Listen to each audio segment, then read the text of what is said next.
السلام علیکم ورحمۃ اللہ وبرکاتہ۔ آپ سب پر ایک سچے خدا کی شانتی اور سلامتی ہو۔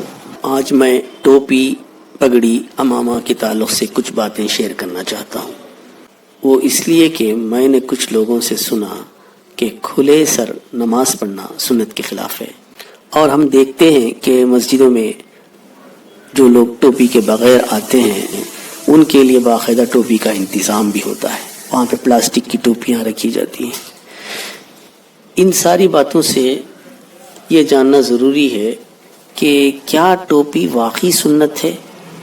کیا نبی صلی اللہ علیہ وسلم نے ہم کو نماز کے لیے ٹوپی بہت ضروری قرار دیا ہے؟ اس کی شروعات کیسے ہوئی؟ یہ ٹوپی کا سسٹم اور اس کی ہسٹری جاننا ہمارے لیے ضروری ہے۔ سر کے حصے میں اہم پارٹس موجود ہیں، یعنی آنکھ، ناک، کان اور دوسرے سینسٹیو آرگنز، اور ان سب چیزوں میں سب سے اہم چیز دماغ جو سر کے حصے میں ہے۔ اسی وجہ سے سر کی حفاظت ہمارے لیے بہت ہی ضروری ہے۔ اگر کہیں کسی کا ایکسیڈنٹ ہو جائے اور جسم کے باقی حصوں میں چوٹ لگے تو پھر بچنے کی امید بہت ہوتی ہے اور انسان بچ جاتا ہے، لیکن اگر ہیڈ انجری ہو جائے تو بہت ڈینجرس سچویشن میں چلے جاتا ہے۔ اسی لیے ہم دیکھتے ہیں کہ اپنے اطراف جتنے بھی road accident, two wheeler accidents وغیرہ ہوتے ہیں، جہاں ہیڈ انجری ہونے کی وجہ سے اموات کا شکار ہو جاتے ہیں۔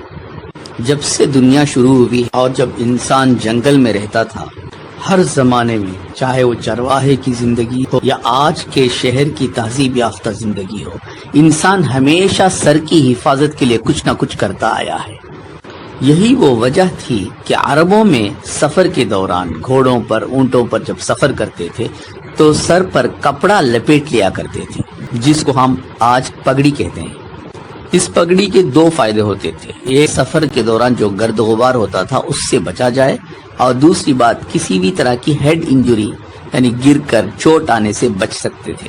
ساری دنیا میں یہ رواج موجود تھا سر کی حفاظت کا۔ ہمارے نبی کریم صلی اللہ علیہ وسلم، صحابہ، مشرکین مکہ بھی ہر کوئی سفر کے دوران پگڑی باندھتے تھے۔ مقصد صاف تھا کہ سر کی حفاظت ہو۔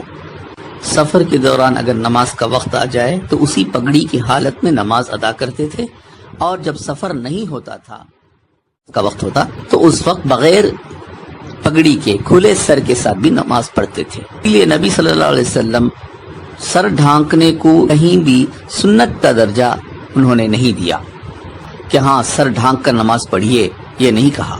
لیکن بعد میں چل کر ہم اس کے اصل مقصد کو بھول گئے، یعنی گرد و غبار سے بچنے کے لیے اور سفر پر ہیڈ انجری اور باقی دوسری چیزوں سے بچنے کے لیے جو پگڑی باندھتے تھے، اس کے اصل مقصد کو بھول گئے، اور اس کی دوسری کئی قسم کی شکلیں ہوئی۔ وہ 4-5 میٹر کا لمبا کپڑا جو تھا پگڑی کا، اس کے بجائے چھوٹے چھوٹے ٹوپیاں آنے لگے، جیسے پہلے ترکی کی ٹوپی، کھال والی ٹوپیاں، پھر اس کے بعد فر والی ٹوپیاں، پھر اس کے بعد اب تو کپڑے والی ٹوپیاں، اور یہاں تک اب اس کو اتنا ضروری اور سنت سمجھتے ہیں کہ پلاسٹک کی ٹوپیاں بھی آنے لگی جو آج کل مسجدوں میں رکھی جاتی ہیں۔ اگر آپ کسی بات کو دین کا درجہ دے رہے ہیں، سنت سمجھ رہے ہیں، ثواب سمجھ رہے ہیں، تو اس کی دلیل بھی تو ہونا چاہیے۔ جیسے داڑھی بڑھانا، اس کے بارے میں نبی کریم صلی اللہ علیہ وسلم بہت ہی کلیئر الفاظ میں کہا ہے، لیکن اس قسم کی سنت ہم ٹوپی کے لیے نہیں کہہ سکتے ہیں۔ ٹوپی ایک کلچرل ڈریس ہے، ٹوپی لوگ پہنتے ہیں، ٹھیک ہے، لیکن اگر کوئی ٹوپی نہیں پہنتے ہیں، دینی تہذیب کے خلاف سمجھنا، سنت کے خلاف سمجھنا، یہ نہیں ہونا چاہیے۔ اگر دیکھا جائے تو سفر کے دوران یا بائک چلاتے وقت پتلی سی کپڑے والی ٹوپی پہننے سے زیادہ بہتر ہیلمٹ اور پگڑی پہننا سنت ہے، یہ کہہ سکتے ہیں، کیونکہ نبی کریم صلی اللہ علیہ وسلم سفر کے دوران پگڑی پہنی ہوئی تھی۔ افسوس کی بات یہ ہے کہ ہم جب سفر کرتے ہیں تو کپڑے کی ٹوپی تو پہنتے ہیں لیکن ہیلمٹ نہیں پہنتے۔ پتہ چلتا ہے کہ اگر ہم بیسک چیز اور مقصد کو بھول جائیں تو ہم کیسے ڈائیورٹ ہو جاتے ہیں۔ اللہ ہم سب کو صحیح سوچ، صحیح سمجھ اور صحیح عقائد کے ساتھ زندگی گزارنے کی توفیق عطا کرے۔ السلام علیکم ورحمۃ اللہ وبرکاتہ۔